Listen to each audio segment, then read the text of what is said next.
nag-get together na pala yung tatlo, may reunion na pala, 'di ba? 'Di ba yung ano yung kanta ng yung mga magkakaibigan, 'di ba? That's what friends are for.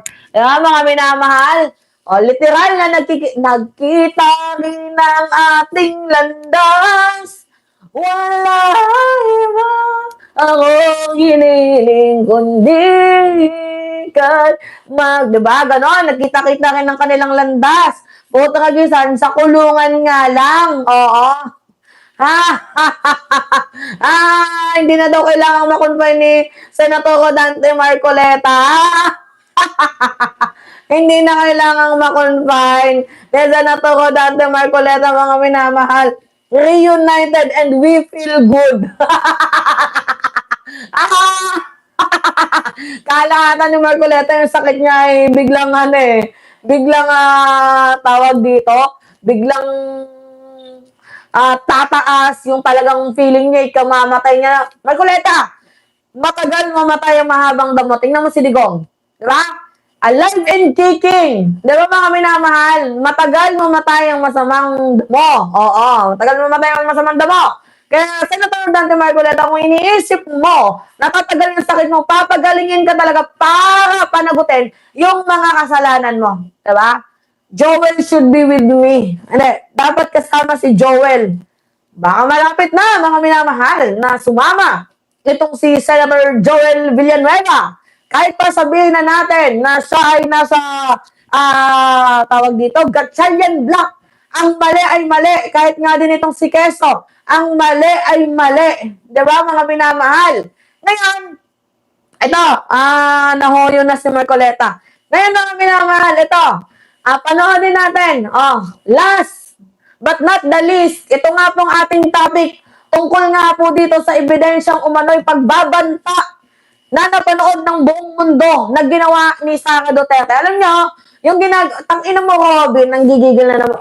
Tangina ka, Robin, nanggigigil. Yampas ko to sa yung neck brace na to, oo. Diba?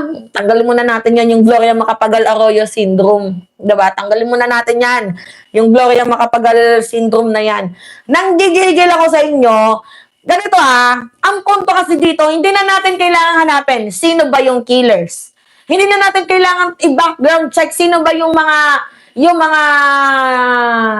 binigyan mo, pinagsabihan mo, sino ba yung mga taong hinired mo, na kung sakaling, di ba, ipapapatay ka, papatayin mo din sila, yung conditional threat mo. Hindi na namin kailangan alamin yun kasi ibang circumstances na yun, ibang dimension na yun ang mundo ng kaso.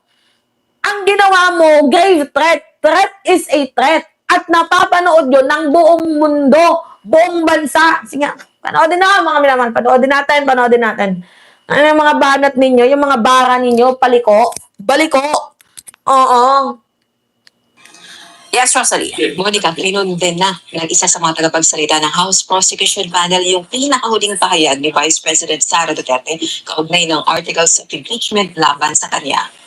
Ayon sa Vice Presidente, nasaksihan ng buong bansa na ang isinampang reklamo laban sa kanya ay wala umanong ebidensya. Binigyan din ito wala namang mga pagbabanta, invento ang sinasabing assassin at gawa-gawa ang mga ebidensya sa mga paratang. Pero ayon kay Kabataan Party's Representative Reneco, isa sa mga spokesperson ng House Prosecution Team na panood ng buong bansa ang threat video ng Vice Presidente. Kasi naka-upload online kaya napapanood ng buong bansa, buong mundo. Diba? Kasi naka-live, streaming yon, naka-stream. So, hindi na natin kailangan tanungin kung sino yung nag-upload. Kasi mismong kay Meta, meron ng record. At hindi pwedeng sabihin AI yon. At hindi din naman itinanggi ni Sara Duterte na hindi siya yon. Diba? Did we watch the same impeachment trial? Pakiramdam natin, hindi lang tayo ghosted, pero gaslit din. Dahil all of us, the whole nation, watched the video. We all watched the evidence. Nakita natin, binitawan ni VP Sara yung mga salita na yon. Samantala, sinilip naman ng isang senator judge ang promotion kay Attorney Jeremy Lotok. Ikalawang testigo ng prosekusyon, si Attorney Lotok ay head ng Cybercrime Investigation Division ng National Bureau of Investigation o NBI na nanguna sa investigasyon sa video ng press conference ni VP Duterte noong November 23, 2024 kung saan ginawa umano yung matinding pagbabanta laban kina Pangulong Ferdinand Marcos Jr., First Lady Lisa Araneta Marcos at dating House Speaker, later Representative Martin Romualdez.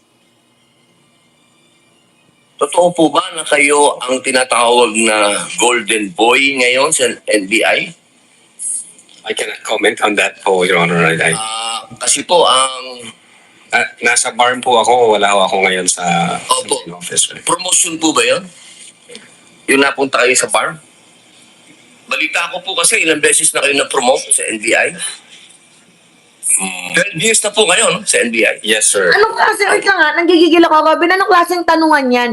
So, may sinasabi si Robin na kapag na-promote ka sa BARM Regional, dapat ikaw ay Islam. Ang ina mo, so parang ganito. Parang ganito lang yung logic ni Robin. Pag pumunta ka sa Ayala, dapat alam mo yung buong Ayala.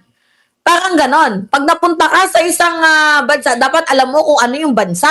Alam mo kung ano yung culture ng isang bansa. Ang hina ng logic mo, Robin, nanggigigil ako sa'yo. Ilang beses na po kayo na-promote? Since na pumasok ko ako sa NBI, Opo. sir,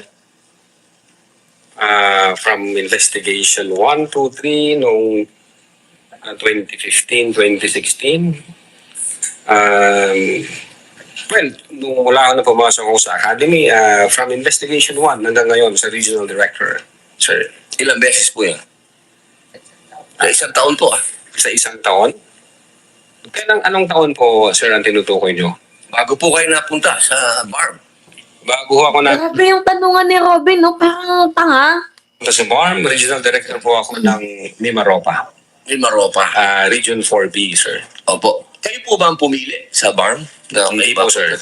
In the exigency of service, doon po kami nilalagay kung ano ang tingin ng direktor na makakatulong kami sa bureau. Bukod dito, tinanong din ni Senator Judge Padilla si Lotok kaugnay ng mga reklamong isinampa laban sa kanya. Ayon kay Attorney Lotok, wala pa itong natatanggap na formal na reklamo mula sa ombudsman pero binigyan diing handaan niyang harapin ang anumang kaso. Git pa nito sa NBI, ang mantra nila, they avoid the noise and they just finish the job. Maglilimang oras na, Monica, itong ikalimang araw na impeachment trial kay VP Duterte. Nagpapatuloy naman yung clarificatory questions ng Senator Judges kay Attorney Lotok. So, hindi pa tayo nakakatiyak kung maisasalang sa witness stand yung ikatlong testigo ng prosekusyon, si Attorney Zulaika Lopez, ang Chief of Staff ng Office of the Vice President. Pero matatandaan natin na yung ni-request sa PINA ng prosecution panel ay mula July 13 hanggang 14 o hanggang ngayong araw lamang. Balik sa'yo, Monica. Ang ina, anong kinalaman sa impeachment nun? Lakas ng tama mo. Anong kinalaman sa impeachment ng mga tanong mo? Kamote yung tanong mo. O, eto na.